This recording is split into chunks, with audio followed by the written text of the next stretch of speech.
This is Real Oregon Lifestyle with Andrea Fay and Jen Fiddler, two licensed real estate brokers who share their love of all things Oregon. Hello, everyone, and welcome to Real Oregon Lifestyle. I'm Andrea Fay. And I'm Jennifer Fiddler. And today we've got a fun episode, and it's all about being a buyer in this crazy market where we have low inventory and it's highly, highly competitive. The reason we decided to go with this topic is I had a conversation with a couple agents the other day asking, how they were doing, how their business was going. And both of them said, oh, I've got a lot of buyers that I'm working with and I'm running around and I'm showing a lot of houses and nothing is coming together. And that's not uncommon to hear right now. And it's just one of those things where it's like, all right, well, got to make sure that you as a buyer, if you're really, really motivated to buy, then you really have to get your stuff together. Yeah, you just have to have your ducks in a row and be really prepared and persistent. I think those are the big things, and we'll dive into what that really means and the strategies for getting accepted offers in this market. But we also thought we would just start with a little bit of a recap. We did do a real estate recap last week, just talking about what we think it's going to look like for buyers in 2021. But it's really looking like it's going to continue to be a pretty competitive market as long as rates stay as projected, which is low. And buying power is really good right now. So people are motivated to get into homes and, lock in that low rate, lock in that lower payment that they might have, and take advantage of the more buying power. We talked about some of the factors that are influencing that. Here, it's really a lack of new construction and also the inbound migration that we're having in the Portland metro. So that's really affecting things. And there just is a very extreme lack of inventory. Last I checked, there was less than a month of inventory in the Portland metro. And in some areas, it's even less than that. That's the same down here. It depends on the area, of course, but where average is about a month of inventory that's left on the market. And what that means, if you haven't heard us describe this before, but that means that if no homes were to come to the market at that time, it would take 1 month to sell all the property that is on the market right now. That's not very much time. And in a balanced market, we're looking at like around 5. So that means there's hardly any homes to sell.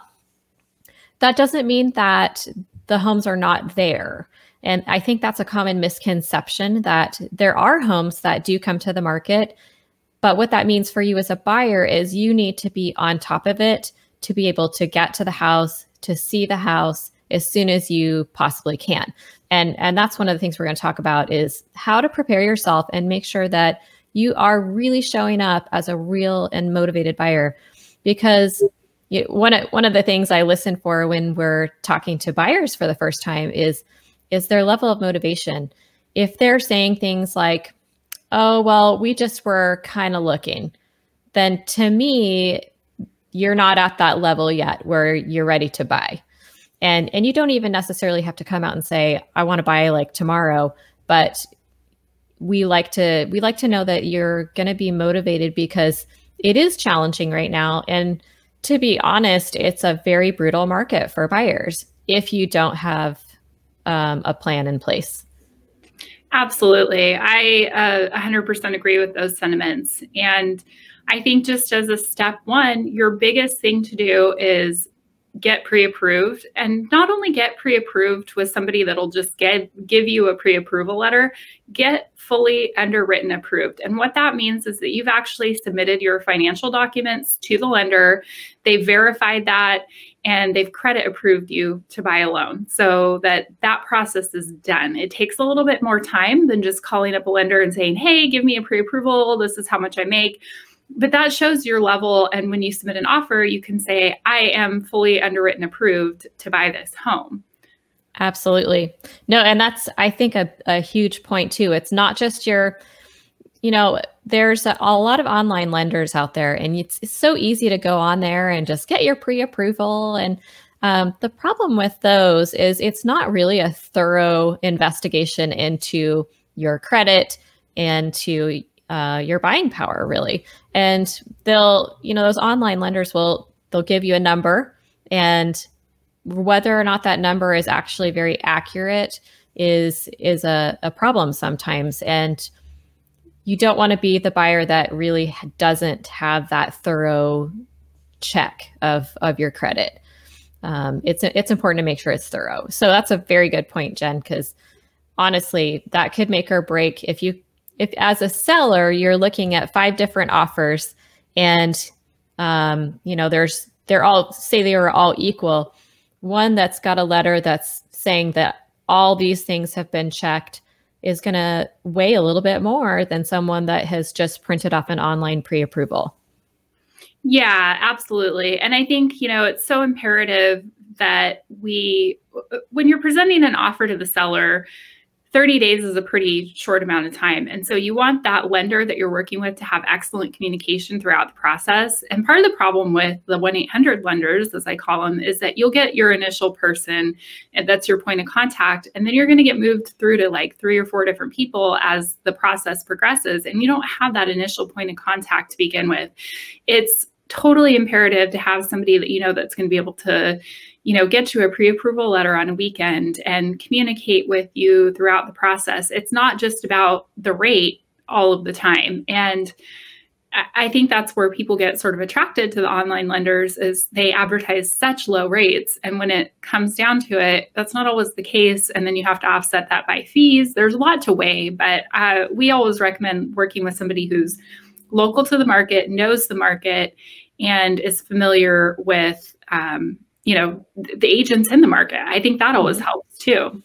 Absolutely. That person should have a good reputation in the community. And because honestly, it's a good way to hold that person accountable to make sure that they're doing their job too.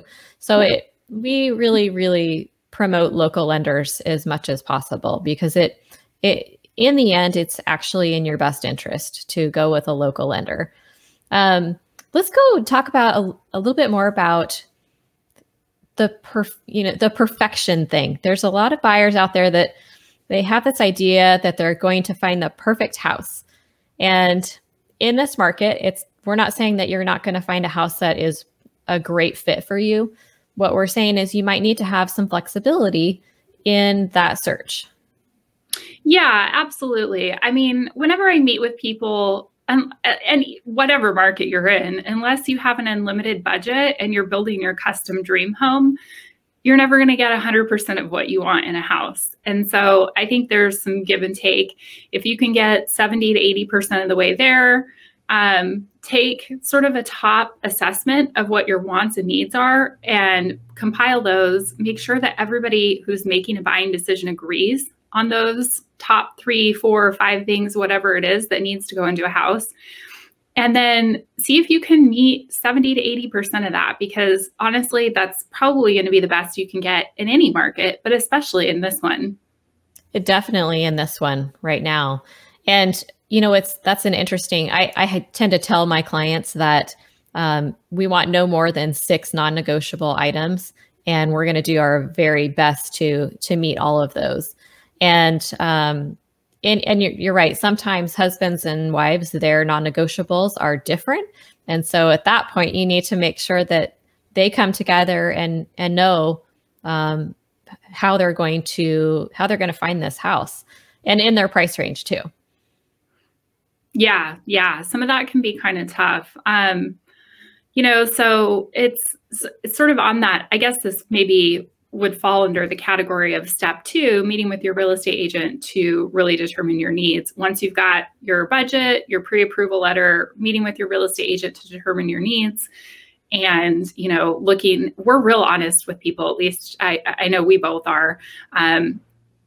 I'll tell people off the bat, if they're like, I want a 3-bedroom, 2-bath in the Portland Metro for $375 and I don't want to have to do any work. Well, that's not going to happen. And I'll just flat out tell people, and then we'll go and kind of look at what can you readjust? Can you do some cosmetic updates? Can you do some remodeling? Can you maybe look at a townhome and, things like that. So it's a lot of communication now, more so than ever, I think, with your agent. And as you're your wants and needs kind of progress and you realize what's on the market and you get familiar with the market, just make sure you communicate with us, hey, this might have changed, because I don't want to be showing you houses that you're no longer interested in, or sending you ideas of houses that you're no longer interested if your parameters have changed. So it's kind of that constant communication of being in contact with your agent, and at the same time having your agent really give you an education on the market. So, depending on what area you're in,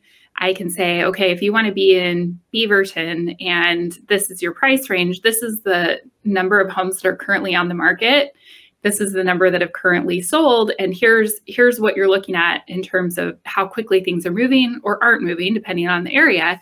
So it's a lot of market information that we're giving you to help you establish, just that mindset of how competitive it may be for the particular market you're looking in. Absolutely. Let's talk about that. I think that in our online world, there are a lot of buyers out there that think that, oh, well, I'm on Zillow right now. I see this house. I'm going to go see it. And what I would say to that is it's really important. The education piece is very important. Before you even go out and start looking at homes, I think it's incredibly important to sit down with someone, an agent that knows the market very, very well. And I also think that, it doesn't have to be something that you do in person, especially in our pandemic days, but you can do it over Zoom. You can do it over the phone even. It's not that painful, but really it's so important for us to be able to communicate what we're seeing ahead of time, so you have realistic expectations. Because if your expectations are too high, we're not going to be able to meet them, and we're going to be very honest up front. And sometimes, I don't know about you, Jen, but I kind of feel bad for being very, very blunt about the market. And I feel bad because, it is a little bit different sometimes than what people expect the market to be. But I would rather that they know and have the information to know how to proceed.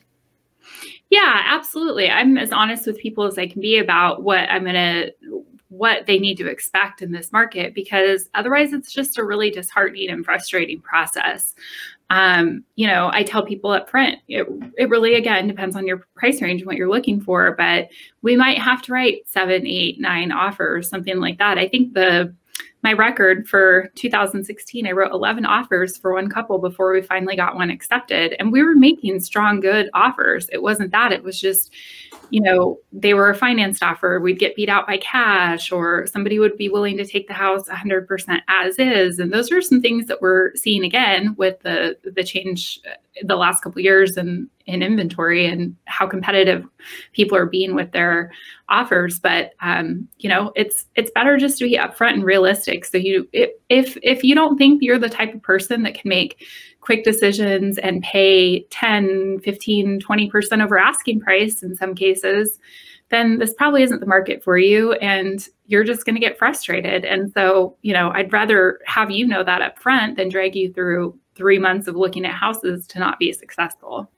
Absolutely. And you know what? You bring up a really good point about having realistic expectations about the price range. And, if in the Corvallis, Albany, in our South Valley area, the average is about $350,000. And if your top is $350,000, then you probably shouldn't be looking at homes that are $350,000, because they're going to get bid up from there. So realistically, you should be looking at homes that are significantly less than that, and weighing out whether that's going to meet your needs. So I think price is a very important topic to talk about before we even go and look at houses. Yeah, absolutely. And then, on the flip side, there's sometimes that we don't even expect the kind of activity that we get. I listed a property last week. I originally was going to list it for somewhere in the 500,000 range. I talked to the owners and I'm like, I think we should bump this up to 525. We took a look at the comps. I really didn't have comps that were much above that, although there were prices that were higher in the neighborhood recently. But it ended up going for about 11% over asking when it was all said and done, with 7 offers.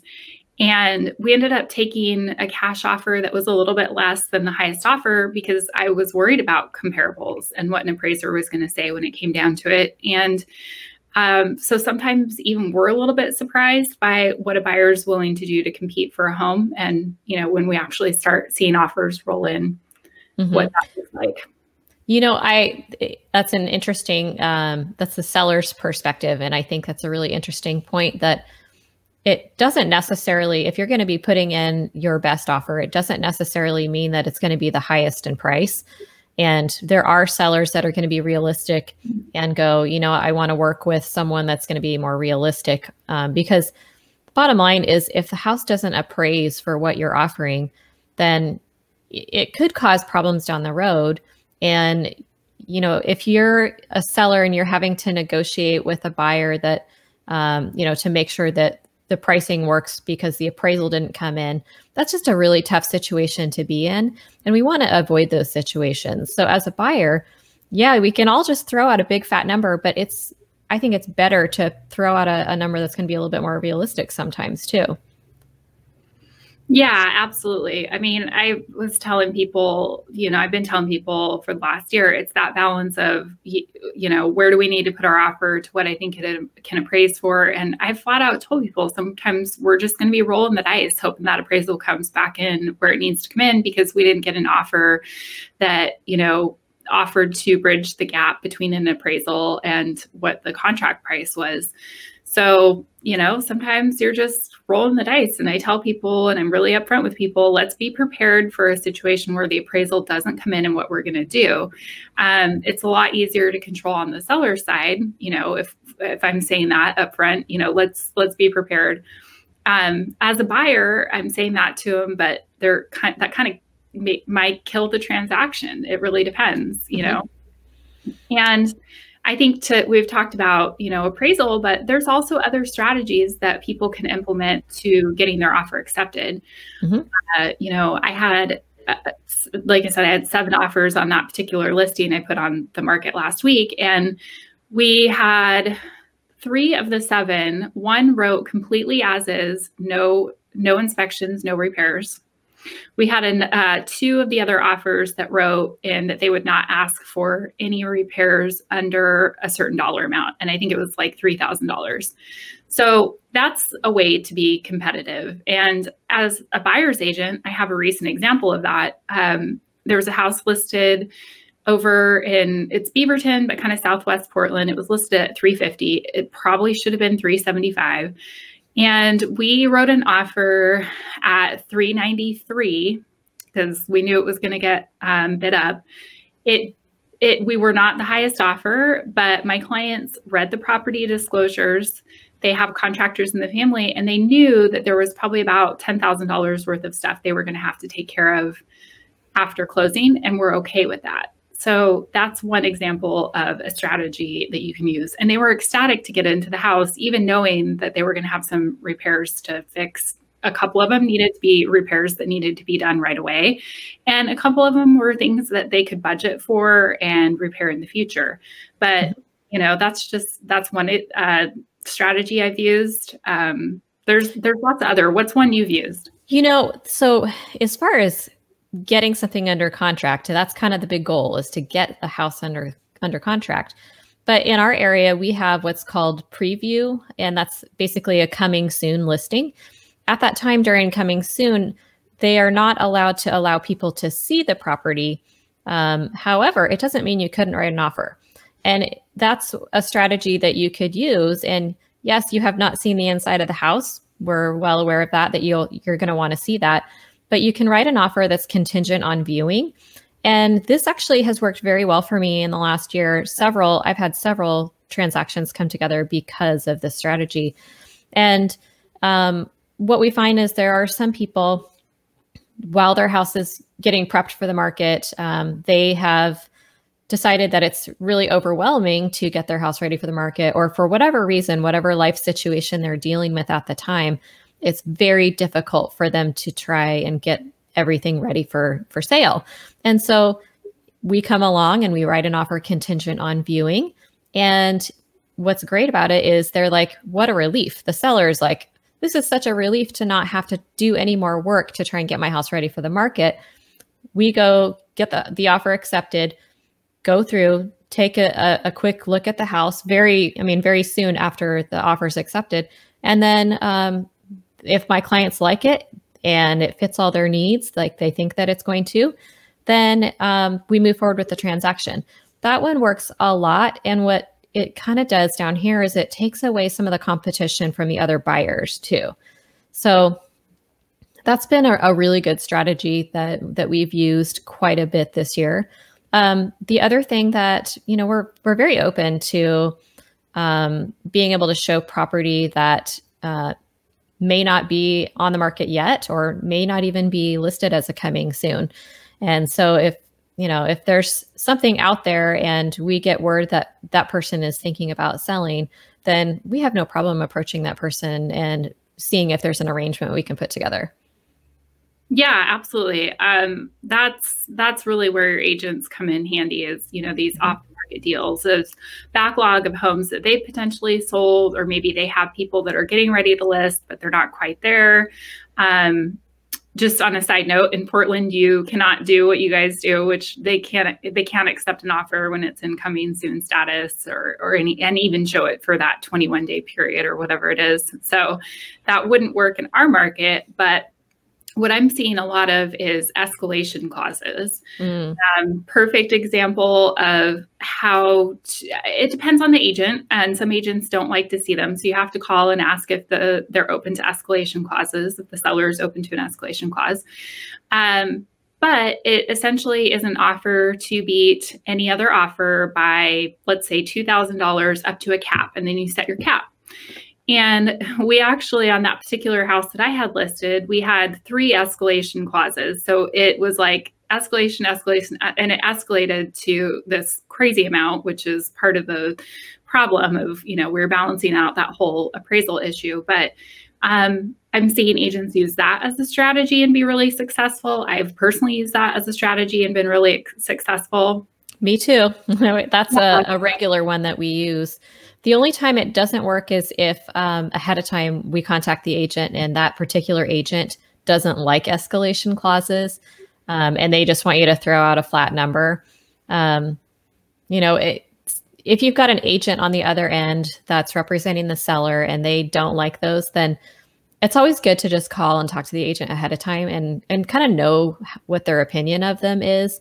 Some of them, dare I say that they're kind of old school. They don't like them. And that's okay, but it's going to reflect on the client, on how they respond too. So you just have to keep it in mind. But that's part of our job as an agent, is to have that communication. Yeah. Yeah. And I'll say that that's ultimately on the seller too. Those agents need to be having their conversation with their clients, not making decisions on behalf of their client and saying, we're not open to escalation clauses. The seller might be open to an escalation clause. Why wouldn't they be, So I think it's in the seller's best interest to be open to it. Yeah, for sure. So we've kind of talked about some strategies, we've talked about them in previous podcasts too, but let's talk about inspection. So, okay, you're in contract, you're ready for the market. What does that look like when you're actually in that repair and inspection period? And I don't know about you, but I'm telling people, yes, just because you paid $30,000 over asking price doesn't mean you essentially get to get as much of that back as possible. You know what I mean? I absolutely agree with that. And that I would say that would be one of the worst strategies ever. Yes. To ask for a laundry list of things. I'll also add that there have been some agents out there that ask for some repairs up front in their offer. I would go ahead and, unless it's like roof repair that everybody knows the roof needs to be replaced and the seller has advertised that they're willing to replace it. Unless it's something like that, I would not put any repairs up front in an offer. No. And, we're not looking at cosmetic items and things like that. That's when we're out looking at the house, that's when we're talking about formulating our offer to account for, okay, let's say the whole house needs paint. We know that's going to cost $3,000. You're accounting for cosmetic things up front, and we're looking for health, safety, structural type things. Mold, is the sewer scope good? Is there radon? Radon's really high in our area on the east side. So things like that that are going to affect your health, the safety of the home, electrical issues, potential big ticket items, plumbing repairs, roof, structural, foundation, and things like that, because those are a lot easier to be negotiated because any buyer is going to ask for those and there's an expectation of that. But if you start doing nitpicky little stuff, it's not going to go over well. You know, I think one of the things that I like to say, and this, I think you're going in this direction anyway, is that if it's something that could come up on an appraisal, and the appraisal is something that the lender is going to require, if it is a lending related repair, then I think it's safe to go ahead and ask for it. If it's not, if it's just cosmetic, and it's just like you say all the time, Jen, you already knew the carpet was green, so don't even think about asking for the carpet to be replaced. Yeah. Yeah, absolutely. So setting realistic expectations, I think, in this market is part of that, because you don't know, but oftentimes the seller has a backup offer. If I get multiple offers, I always strongly encourage my seller to put an offer in backup position. And I will do my best to get that first deal to go through. But if the buyer starts going rogue, we're going to go to our backup offer. And, you know, we're not even going to go back on the market. We're not even going to go back from pending to active. We're going to go just move that second buyer into place if we can't come to some kind of an agreement. So it's the power that sellers have right now and quite frankly can use. But there is, again, hopefully a realistic expectation on certain things that will be able to be fixed. I absolutely agree with that. You know, I think another thing that sellers do, and I advise my clients to do this, when looking at an offer, and so you say there's multiple offers, we're looking at all these, we're also looking to see which offer is going to be a more reliable buyer, because there are those moments in this market that, you know, we see that buyers get super hyped up and excited to write an offer and they just want to win the house. And then maybe they change their mind later or have some buyer's remorse and maybe think that they're overpaying. Whatever the reason may be, there's still quite a bit of fallout. And so, you know, as a seller, you want to make sure that that buyer is going to stick. And because we don't, you know, as a seller, you want to avoid a failed transaction, because people are always going to wonder, okay, well, why did it fail? Is there something wrong with the house? That's what they always think, when it could be just a flaky buyer. So, and also as a buyer, I would definitely not rule those houses out that were on the market and back to the market. I would go and make sure you're including those in your search. Yeah, absolutely. I'm seeing a lot of fallout up here for that exact reason.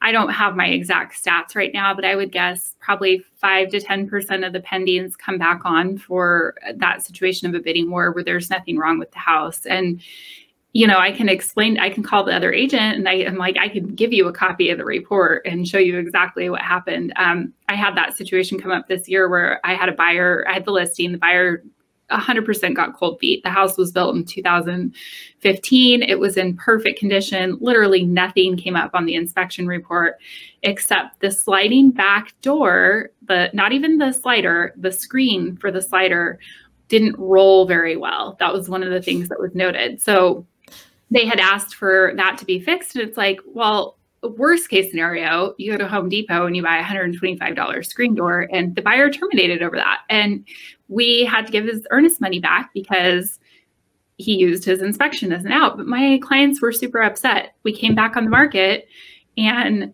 ended up selling for $25,000 less than that offer.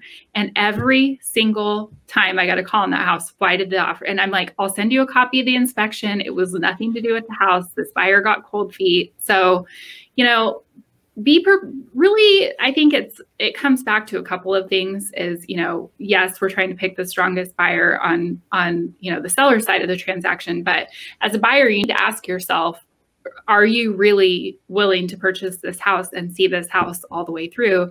And transactions are a little bit stressful. It is stressful for 30 days. Are you willing? And I have a lot of conversations with people where, you know, they're like, what should I offer? What should I offer? And I'm like, make your best offer, knowing that if you get beat out, you're okay with somebody else getting it for the price you didn't get it for, because that's the only thing you can do to feel good about it. And know that you have a walkaway point. There's a point where you're like, I'm not going to go to $40,000 or $50,000 over asking for this house. I'll go to 30. No, I think that's also a really great point. And, you know, when it comes to, you know, we're talking about making higher bids than asking, and that can be a little bit scary to buyers sometimes. But what I would like to also mention is that there's always safeguards in place. And, you know, at any time during the inspection time, even if you change your mind and just don't want the house, you can get out of it. We do want to strongly encourage people to, like, if you're going to be making an offer on this house, you need to be a strong buyer and you need to follow it through. It's so important. And that's where, when we are having these conversations with buyers early on, we're wanting to know their level of motivation for some of those reasons, because it's tough on everyone, buyers, sellers. It's a stressful transaction for everyone.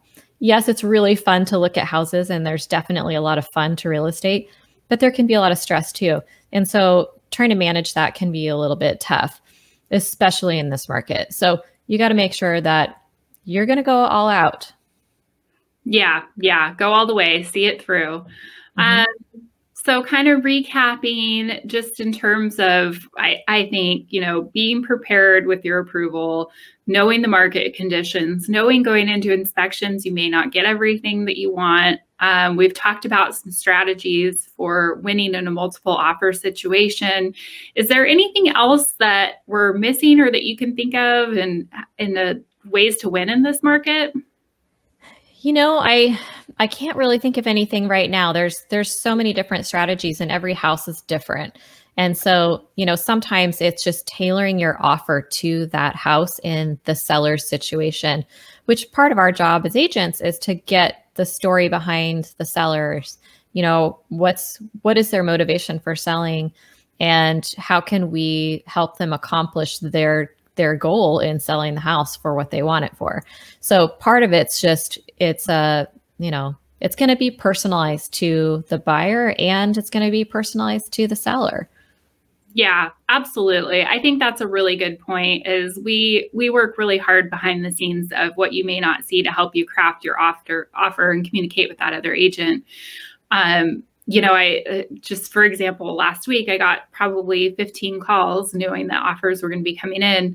And I was just really honest with people. They said, hey, this is my buyer's max. If of the offers you have in, is it even worth writing? And I just told them no. And, you know, so we're trying to protect you from that situation too. And then on the flip side too, you know, there's, like you said, accomplishing the seller's goals. So almost everybody has to sell in order to be able to buy. And you kind of made me think about something that is really common in our market, which is rent backs. Yes, that's a really good strategy. That's another good one. Essentially, from the time that the house closes on a conventional loan, the seller can stay in the house for up to 60 days after closing. And what that does is it's good for you, because you're not going to have a payment due for 2 months anyway. So you're not paying on the house, and, you know, it gives the buyer or the seller a free place to stay for them to identify a new house and close on that house and get from point A to point B. But that's a strategy I'm seeing be super successful and very, very common. So back to that whole preparing for the market thing, we really need to dive into your timelines, because I've had people call me and go, yeah, it's December. My lease is up in February. And I'm like, oh, okay, well, we need to start looking for houses now, because this is a situation a lot of sellers are just flat out asking for rent backs. And then I explain that, and that sense of urgency kind of kicks into buyers of like, okay, well, what's my backup plan? Can I go month to month on my rental? B, if I have to do this, that means, okay, working backwards, here's our timelines. We really do need to work on this. So it's part of that step in preparing for the market of what's common in our market and making sure your agent knows what's common and what could be asked for. Absolutely. And, when it comes to, let's go back to the market again, I think something that's really important to remember as a buyer is a lot of buyers have this expectation that we're going to be showing them 10 houses a day. That may not happen in this market. There just may not be enough inventory for us to be able to do that. So setting some lower expectations ahead of time will really help you to know that you're still seeing everything that you can, but it's not going to be the numbers that you think. So, well, I think that's about all we have time for today. Stay tuned for some future podcasts about sellers and more strategies on sellers and how they can show up well in this market. And, thank you so much for joining us. If you like this podcast, go ahead and like us, share our video on Facebook, and go ahead and like us on Instagram and YouTube as well. So thank you so much for joining us, and we'll catch you on the next episode.